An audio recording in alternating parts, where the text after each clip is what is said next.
Amen, alléluia. Prenez place dans la présence de Dieu. Merci.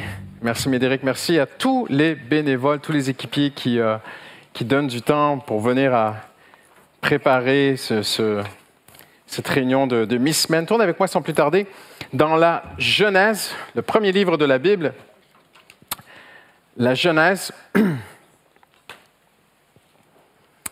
Et je pense que vous allez être d'accord avec moi. Nous sommes ce que nous mangeons. Physiquement. Si je passe ma vie à manger des kebabs, vous êtes d'accord avec moi, ce ne sera pas très long, j'aurai une tête de kebab. D'une façon ou d'une autre, ça va apparaître dans ma vie. Et spirituellement, c'est la même chose.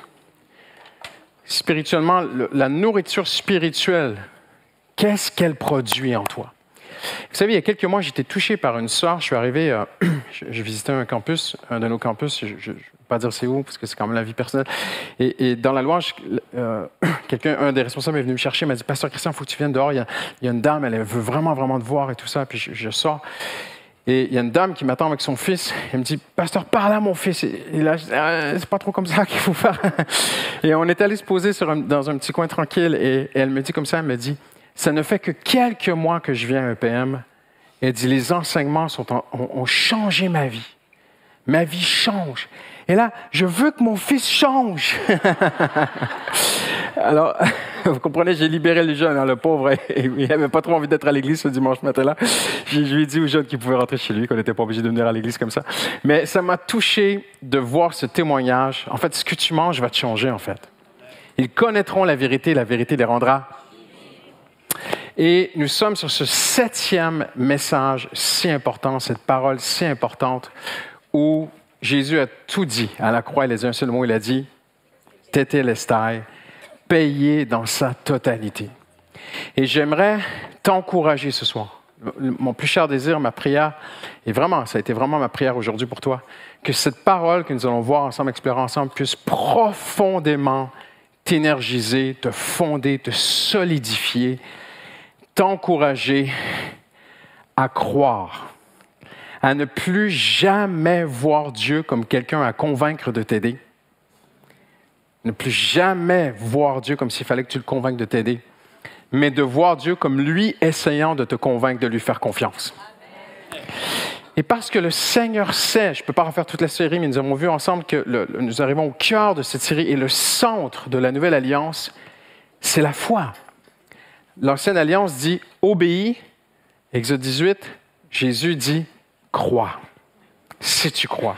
L'ancienne alliance dit « fais », la nouvelle alliance, Jésus dit « j'ai tout fait, j'ai tout accompli ». Amen. Alors, le Seigneur s'attend une foi, puis on a vu ensemble que nous n'avons pas en nous-mêmes cette foi surnaturelle. Il y a une foi, on l'a vu, il y a une certaine foi humaine, on l'a vu ensemble le dimanche, mais il y a une foi surnaturelle que Dieu nous donne. Et cette foi surnaturelle a besoin d'être nourrie, elle a besoin d'être fortifiée, nous avons besoin d'être encouragés dans notre foi.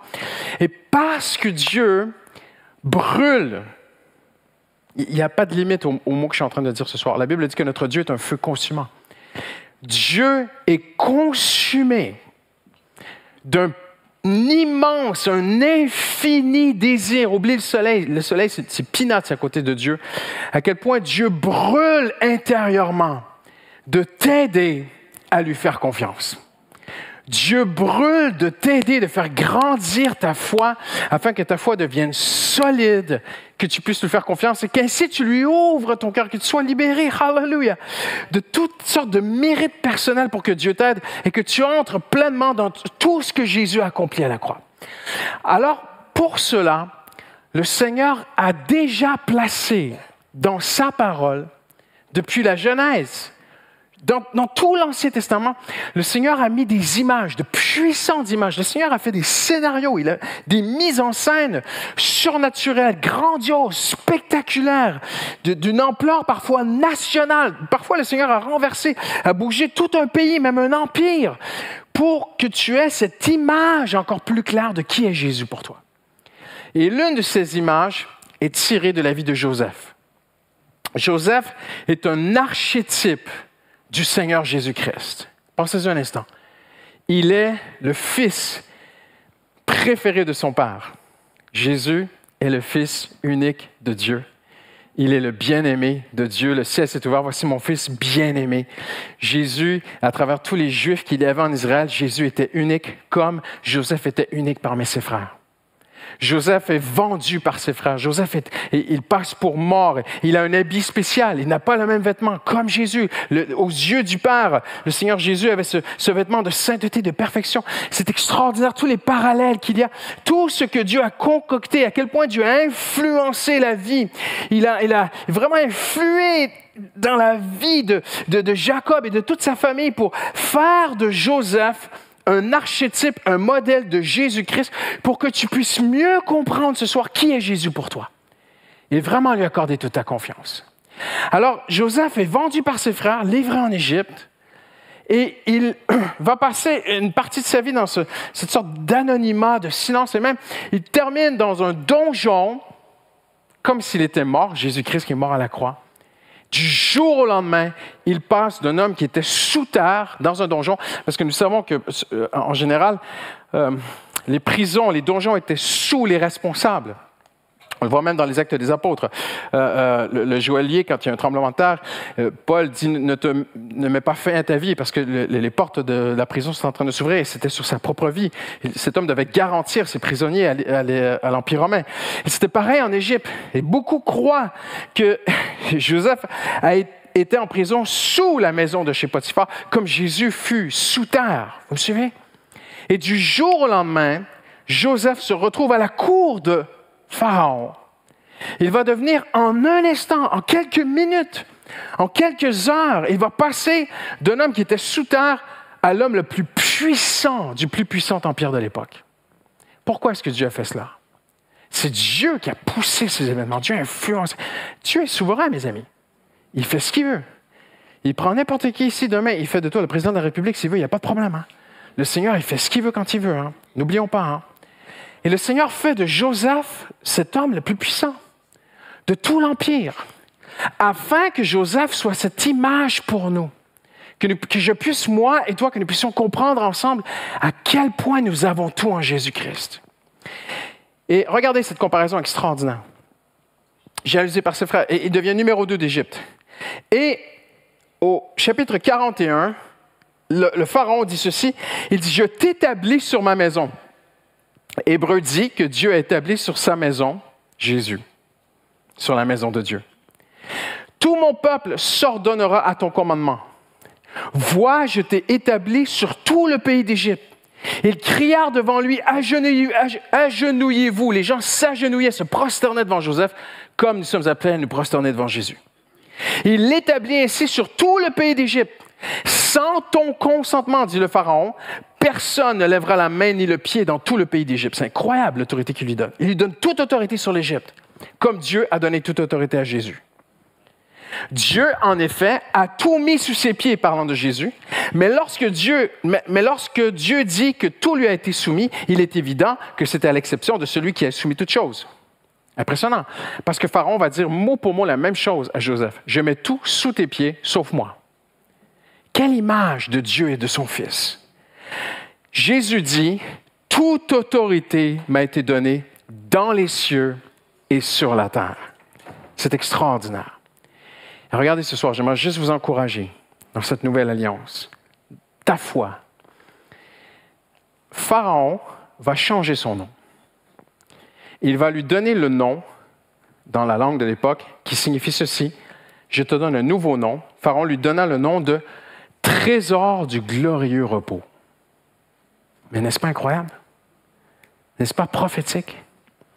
Joseph, pour la petite histoire, si vous ne le saviez pas, Joseph sort de son donjon, on dit qu'il sait interpréter les rêves, il interprète le rêve de Pharaon. Pharaon a vu 7 vaches grasses et 7 vaches maigres. Et, je simplifie les choses pour avancer très vite, et Joseph interprète, personne ne peut interpréter ce rêve. Joseph dit 7 années de prospérité et 7 années de famine. Et Pharaon dit, mais tu as tout vu en fait. Je vais faire de toi le responsable. Et Joseph même dit au Pharaon comment préparer les 7 années. Comment être un bon gestionnaire de ces 7 années pour être prêt pour les 7 autres années. Et si vous connaissez l'histoire, la Bible dit que le monde entier venait acheter du blé à Joseph. C'est la même chose aujourd'hui. Vous allez dire, mais non, moi, je ne veux pas acheter mon blé à Jésus, je vais l'acheter au coin de la rue. Spirituellement, si tu veux le pain du ciel, il n'y a que Jésus. Il n'y a que Jésus, OK? Et la Bible dit qu'à la fin de l'histoire, Joseph est propriétaire. Les gens vendent leurs terres pour manger. Et Joseph devient propriétaire de toutes les terres d'Égypte. J'aimerais vous dire, Jésus est propriétaire de toutes les terres de France et de toutes les terres de la planète. S'il veut, il te fait un chemin, il n'y a pas de problème. C'est lui qui a le premier et le dernier mot, l'alpha et l'oméga. Quelle image entre Jésus et Joseph? Joseph devient l'homme. Franchement, j'espère que vous comprenez que je n'exagère rien si vous croyez la Bible. Joseph est devenu à ce moment-là, dans l'histoire de l'humanité, probablement l'homme le plus puissant au monde, sur la planète Terre. Allô? Quelle image de ton sauveur? Celui qui te demande ta confiance. La seule chose qu'il te demande, fais-moi confiance. C'est moi le boss. C'est la seule chose que Jésus demande. Et le Seigneur nous donne des images ainsi à travers la Bible. Et Pharaon donne un nom à Joseph et lui dit, je t'appelle, ton nouveau nom, c'est le trésor du glorieux repos. Et en fait, Joseph devient le responsable du trésor de blé. Si tu veux vivre sur la planète Terre, il faut passer par Joseph. Vous vous rendez compte ce soir la puissance de cet homme? Si tu veux manger du blé, il va falloir passer par Joseph. Il est le gardien du trésor des greniers de la planète Terre. C'est extraordinaire comme histoire. Quelle famine qu'il y avait à l'époque. Et Dieu a influencé ces événements. Et Pharaon l'appelle, tu es le trésor d'un glorieux repos. À cause de toi, grâce à toi, Joseph, parce que Joseph, tu es en Égypte, le peuple aura un glorieux repos, le peuple sera en paix. Dans des temps de famine, les Égyptiens seront bien. C'est extraordinaire. En Jésus-Christ, toi et moi, peu importe ce qui se passe dans le monde autour de nous, parce que nous nous cachons en Jésus-Christ, nous trouvons ce soir un glorieux repos, une paix. Et les 7 années de prospérité, de vache grasse, vont se terminer. Et je vais vous montrer quelque chose de très, très beau ce soir. Je vais aller très vite, je ne vais pas être très long. Vraiment une simple pensée pour t'encourager dans ta foi.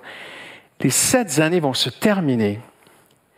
Et le Seigneur a voulu. Dieu a placé entre les 7 années de vache grasse et les 7 années de vache maigre, Dieu a placé le récit de la naissance des 2 fils de Joseph. Et là, tu te dis, mais qu'est-ce que ça vient faire là, ça? Et regardez, chapitre 41, verset 50. Avant les années de famine, Joseph eut 2 fils que lui donna Anath, Astat. Après, on ne sait pas exactement c'est quand. Mais Dieu a voulu placer le récit de la naissance de ces 2 fils entre les années de vache grasse et les années de vache maigre. Voici pourquoi ce soir. Joseph appela le premier Manassé, qui signifie « Dieu m'a fait oublier toutes mes peines et ma famille ». Et le deuxième, il l'appela Éphraïm, « Dieu m'a donné des enfants dans le pays où j'ai été affligé ». Regardez bien. 7 années de préparation. Pendant 7 ans, Joseph gère le blé. Il met du blé. La Bible dit qu'il en a tellement mis en préparation qu'ils n'arrivaient plus à compter. Ils ont perdu le compte. On arrête de compter. Ils continuent d'en mettre. Ils n'arrivent plus à compter combien de blé il avait mis de côté pour les années difficiles. Tu ne peux pas compter tout ce que Dieu a mis de côté pour tes années difficiles. Dieu a déjà tout prévu. Pasteur Mathieu a prêché un très beau message là-dessus. Et les années difficiles commencent. Joseph représente exactement le ministère Tétélestai. Tout est accompli. Tout est payé dans sa totalité. Je vais aller encore un petit peu plus loin ce soir. Les hommes du monde entier venaient acheter du blé. On n'ira pas dans l'histoire de sa famille, mais quand sa famille vient, son peuple, ses frères et sœurs viennent pour acheter, vous remarquerez, Joseph ne leur vend pas. Il leur donne.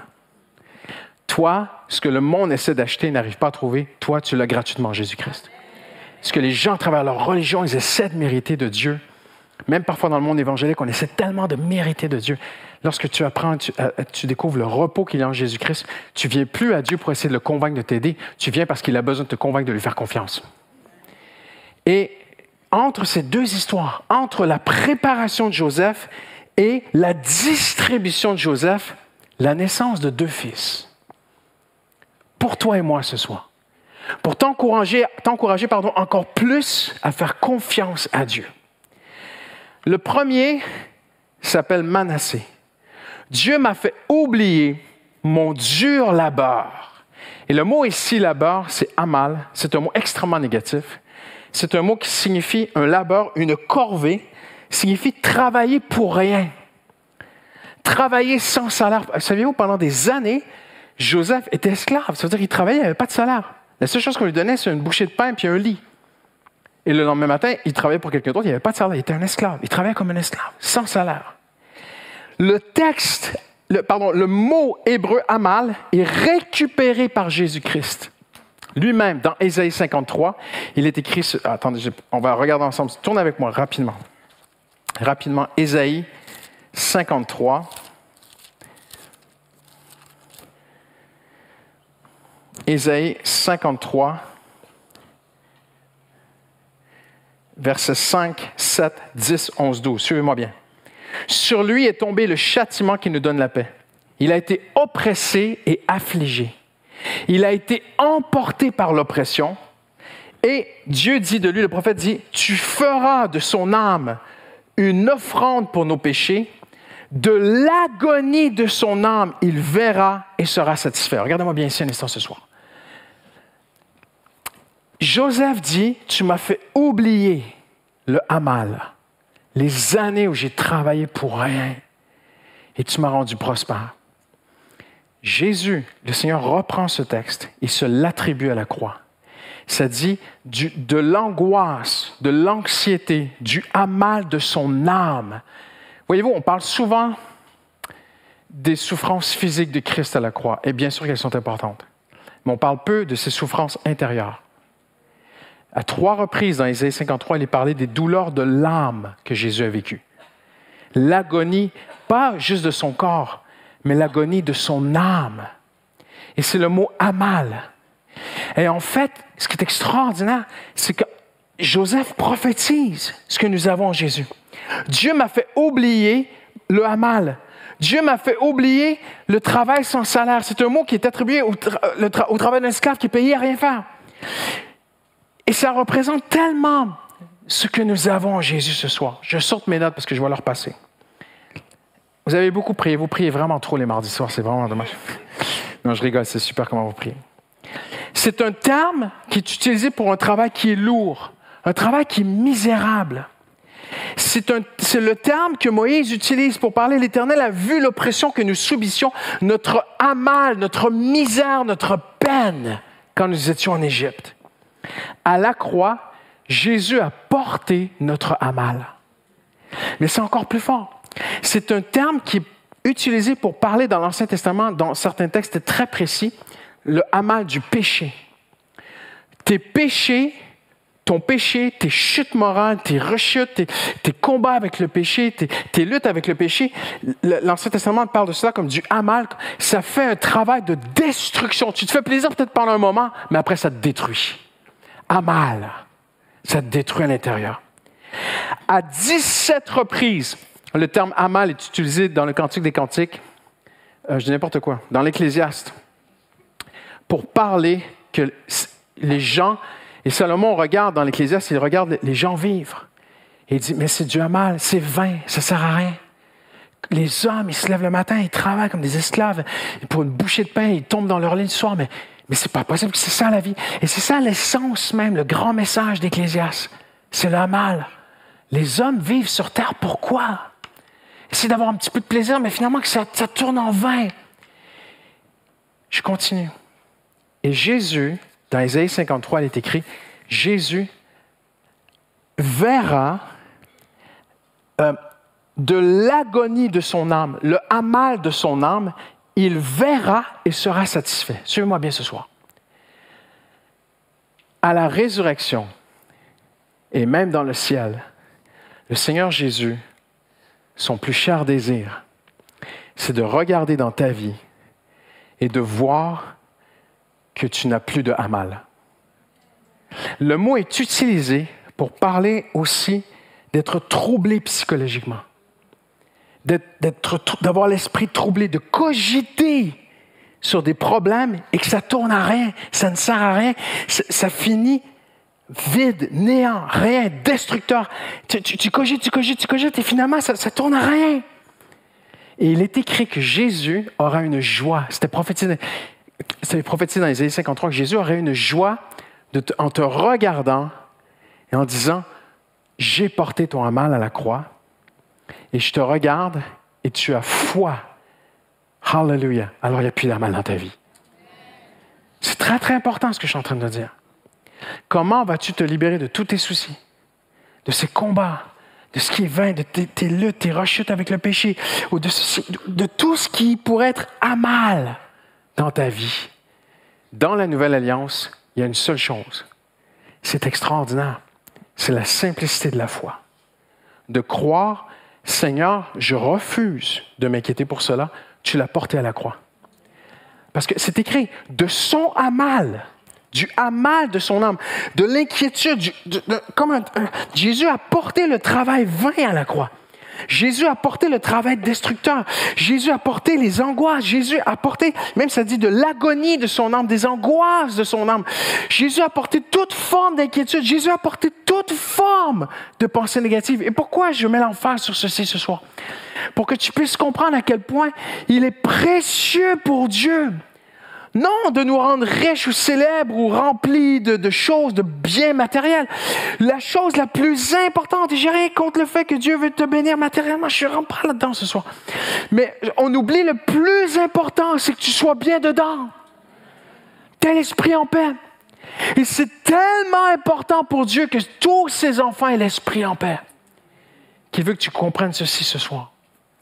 Je suis mort à la croix.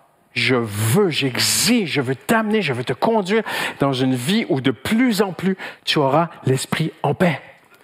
Face à ton passé, face à ton présent, face à ton futur. J'ai porté l'agonie, le amal dans mon être. Et dans cet acte si prophétique, Joseph regarde dans sa gloire et il dit, il m'a délivré de mon amal. C'est beau, hein? Non?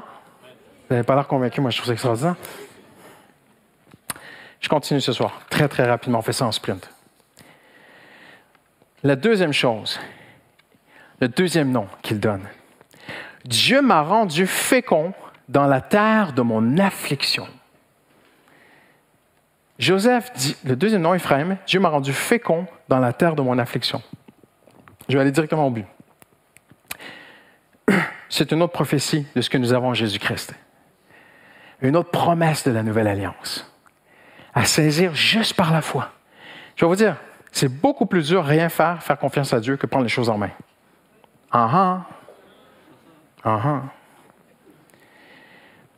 Dieu m'a rendu fécond dans la terre de mon affliction. Suivez-moi bien ce soir. Qu'est-ce que cela veut dire? Joseph était affligé en Égypte et Dieu l'a fait régner sur l'Égypte. Regardez bien, Jésus a été affligé sur la terre des hommes. Jésus veut régner sur la terre des hommes. Regardez-moi bien ce soir. Ce sont nos douleurs qu'il a portées, ce sont nos péchés qu'il a portés. Donc, c'est notre chair, notre nature charnelle, notre nature humaine, charnelle, terrestre, notre mauvaise nature comme nous sommes en nous-mêmes sans Jésus dans nos vies. C'est notre nature charnelle qui l'a affligé à la croix. Vous êtes d'accord avec moi? Alors, c'est sur notre nature charnelle qu'il veut régner. La joie de Jésus ce soir, c'est de te voir l'esprit en paix et de pouvoir régner sur ta vie. C'est ça la joie de Jésus.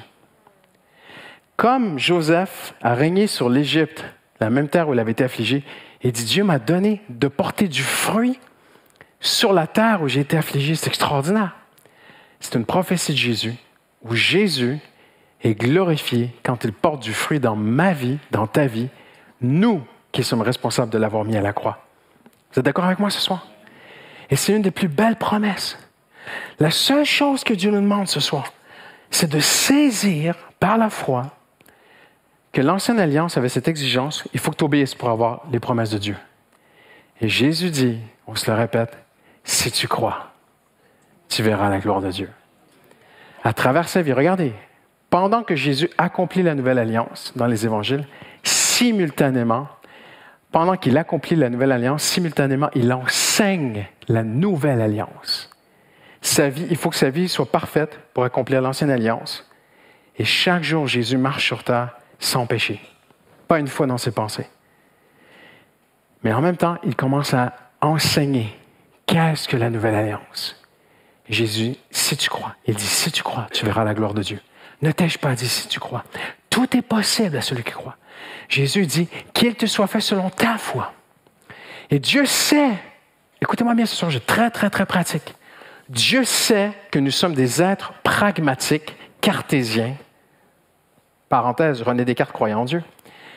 Mais quand même, nous sommes très terre à terre, très pratiques. Et ces choses, parfois, sont tellement difficiles à saisir, tellement invisibles, impalpables. Mais Seigneur, je sais, Jésus, que tu es mort pour moi à la croix. Je sais que tu es là-haut. Mais j'ai des problèmes tellement concrets aussi aujourd'hui, Seigneur Jésus. La seule chose qu'il faut que tu te demandes, est-ce que tu vis vraiment pour lui? Si vraiment tu vis pour la gloire de Dieu et tu veux lui obéir et marcher dans ses voies, les promesses de la nouvelle alliance sont pour toi. Mais par la foi.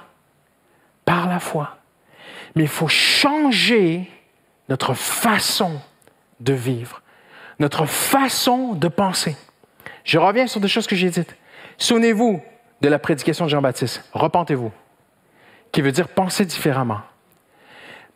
Rappelez-vous, la première chose que Jésus a dit dans son ministère, repentez-vous. Pensez différemment. Vous avez pensé toute votre vie faire des choses pour être agréable à Dieu, essayer de mériter que Dieu nous aide. Et moi, je vous dis, non. Mes mérites. Tétélestai. Tout est accompli. J'ai tout payé. Tu es réconcilié avec Dieu. Tu es sa fille. Tu es son fils. Toutes les promesses sont oui et amen en Jésus-Christ. Et ces deux promesses sont pour toi ce soir. Le Seigneur veut, peut, est disponible. Il est prêt. Right now. Maintenant. Le Seigneur peut être ton glorieux trésor de repos. C'est le nom qui a été donné à Joseph et c'est le nom que tu dois donner à Jésus. Jésus doit être ton Joseph. Joseph est une image de Jésus. Jésus doit devenir mon Joseph. Seigneur, je veux faire de toi le trésor de ma vie. Je veux faire de toi, le trésor d'un glorieux repos dans ma vie.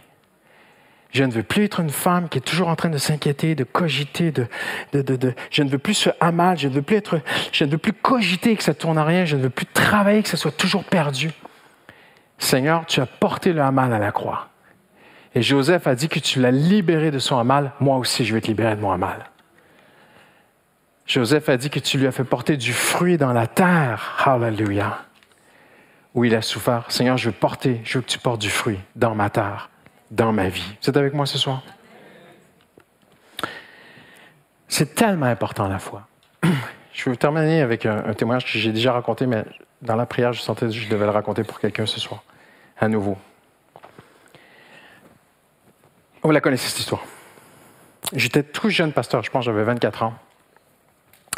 Et à l'issue d'un culte le dimanche soir, on priait pour les gens et un homme s'approche.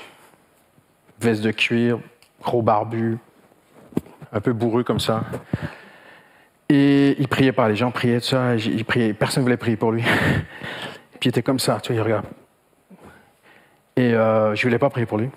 J'étais un jeune pasteur, je dis, les pasteurs plus expérimentés vont aller prier pour lui, tout ça. Et je me retourne, tout le monde est en train de partir, il n'y a plus personne. Et lui, il n'y a personne qui a prié pour lui. Et il me regarde comme ça, mais... j'y allais, je m'approche de lui. Il dit, écoute, jeune homme, on ne se connaît pas, je vais rendre ça très simple, je suis dans la mafia, je suis cocaïnomane, je suis accro à la cocaïne, je dois des sommes pharaoniques à la mafia, ils veulent ma peau, non, et j'en peux plus. Et en fait, hier soir, je suis allé dans les bois, j'ai sorti mon arme pour me tuer, et en sortant mon arme, il y avait le bonnet de mon fils est tombé dans la neige, on était au Canada à l'époque, le bonnet de mon fils est tombé dans la neige, j'ai senti le bonnet de mon fils, je me suis mis à pleurer, et je me suis rappelé que mon voisin m'a dit que je pouvais venir à l'église et qu'on pouvait peut-être m'aider. Donc, je veux que tu pries pour moi. Si ça ne marche pas, Dieu, moi, boum, c'est fini. Là, je cherchais. et je commence à essayer de me dédouaner, tu vois. Vous savez, Jésus a dit qu'il soit fait selon ta foi. Alors, moi, je peux prier pour vous, mais c'est vraiment votre foi. C'est une question, il faut que vous ayez la foi. Et il me regarde, je dis, comment tu veux que j'aie la foi? Je ne suis même pas chrétien. Il dit, toi, tu pries pour moi, toi, tu es le pasteur, toi, tu as la foi. Je dis, écoutez, je vais prier pour vous, mais on va voir ce que ça donne. OK, je prie pour lui. Amen. Au revoir, on se serre la main. 3 mois plus tard, je suis à l'église le dimanche matin. Ça, c'était un dimanche soir. Le dimanche matin, je suis à l'église, le culte est terminé. Je vois le mec rentrer derrière. Mais il rouvre les portes comme ça. Boum! Et je vois qu'il cherche quelqu'un. Puis il marche. C'est une grande église. Il marche et je dis à ma femme, on s'en va. ma femme, elle n'a jamais vu ce qui l'a attrapé. J'ai dit, prends ton sac, on part par derrière. Et ma femme, elle dit, mais quoi? Elle parle avec des jeunes et tout. Mais je suis bien, non, t'es pas bien. Et on sort par derrière, il y avait un backstage, on sort par derrière, et le gars, il vient derrière, et je suis en train de sortir d'église, et boum, il met sa main sur moi. Il dit, pasteur, il faut que je te parle. Je dis, ah, c'est mort. Il dit, il y a 3 mois, vous avez prié pour moi, est-ce que vous vous souvenez? Oui, je me souviens très, très, très bien de vous. Je n'ai plus jamais retouché de drogue. Instantanément délivré de la drogue. J'ai donné mon cœur à Jésus, je suis tombé à genoux devant Dieu. J'étais à table dans mon appartement, et les gars qui me cherchaient pour l'argent ont commencé à défoncer la porte en bas. Et ma femme et mes enfants étaient habitués à ce genre de vie. Donc ma femme, elle se lève, on ne se parle même pas, on sait quoi faire en fait. Et j'attrape le bras de ma femme et je dis non, pas cette fois-ci. Pas cette fois-ci. Cette fois-ci, on va mettre notre foi en Dieu. Il se met à genoux pendant que les mafieux sont en train de rentrer. Il prend sa femme et ses enfants, ses 2 fils, puis il dit, Seigneur Jésus, je te donne ma vie. Il lève les yeux, il y a des flics, et les gars se font emmener. Ils prennent 10-12 ans de prison, il est sauvé. Je déménage en France, une longue histoire très très courte. Il m'écrit il y a 10 ans. Il m'écrit 10 ans plus tard. Il m'écrit un mail. Pasteur Christian, vous avez déménagé en France. Je voudrais juste vous dire, si jamais vous revenez, vous passez par Montréal, venez me voir. Ma femme et moi, on a ouvert un café chrétien. Et tous les samedis soirs, on raconte comment Jésus a changé notre vie. Attendez. Quelle est la leçon? La leçon, c'est la meilleure leçon pour vous montrer que ce n'est pas le pasteur qui sauve des vies. C'est Jésus. Cet homme a eu probablement plus de foi que moi. Mais c'est tout ce que Jésus attendait pour le sauver. Amen. On se lève ensemble.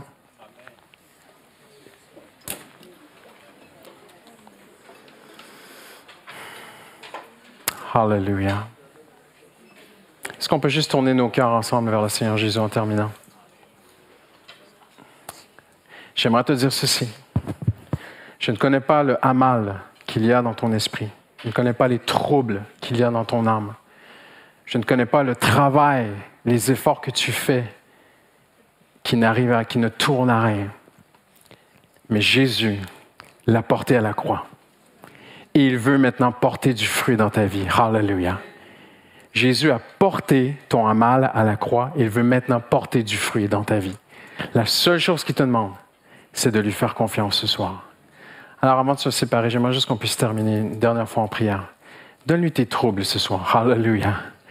Maintenant, là où tu es, commence juste peut-être tout doucement à murmurer ta situation, juste à dire, Seigneur, je te donne mes soucis.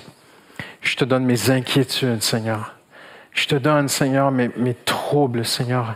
C'est peut-être le péché dans ta vie, peut-être une dépendance de quelque chose. Et tu dis, mais ça me tue, ça me gruge à l'intérieur comme c'est trouble. Seigneur, je suis esclave de certaines choses, Seigneur. On peut être esclave de tant de choses aujourd'hui. Seigneur, tu veux que je sois libre. Alléluia. Dis-lui, Seigneur, tu veux que je sois libre, Seigneur. Tu veux tellement que je sois libre. Tu es mort à la croix pour que je sois libre, que j'ai l'esprit libre, que j'ai l'âme libre, Seigneur. Tu as porté mes troubles. Ton âme a été troublée à ma place, Seigneur Jésus. Alors, Seigneur, je te donne tout ce soir. Apprends-moi, dis-le bien simplement. Apprends-moi à marcher dans cette nouvelle vie. Apprends-moi à marcher dans cet héritage et ces promesses de la nouvelle alliance, Seigneur, que nous avons en toi, Seigneur. Alléluia. Merci, Seigneur Jésus. Seigneur, dis-lui maintenant, Seigneur, je veux faire de toi le trésor de mon glorieux repos. Je veux tout te confier, tout le temps, toujours, pour tout. Je veux que tu sois la source. Je veux que tu sois mon confident pour tous mes besoins. Je ne suis pas en train de dire que les hommes ne pourront pas t'aider, mais d'abord, en premier, Jésus-Christ. Alléluia. Tu seras mon premier confident. Tu seras le trésor d'un glorieux repos dans ma vie. Alléluia. Je ne veux pas compter sur des méthodes. Je ne veux pas compter sur des hommes. Je ne veux pas compter sur mes propres forces, Seigneur. Je veux compter sur toi, Seigneur.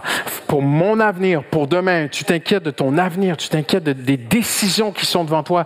Le Seigneur te dit ce soir, fais de moi le trésor de ton glorieux repos. J'ai préparé des œuvres d'avance, j'ai déjà écrit un chemin, j'ai des plans de paix et non de malheur, j'ai un avenir de prospérité pour toi. Hallelujah, Jérémie 29 ce soir. Seigneur, merci Seigneur. Jésus, tu es le trésor d'un glorieux repos. Et tous ceux qui l'aiment disent Amen ce soir. Amen. Et gloire à toi, Jésus. Merci, Seigneur.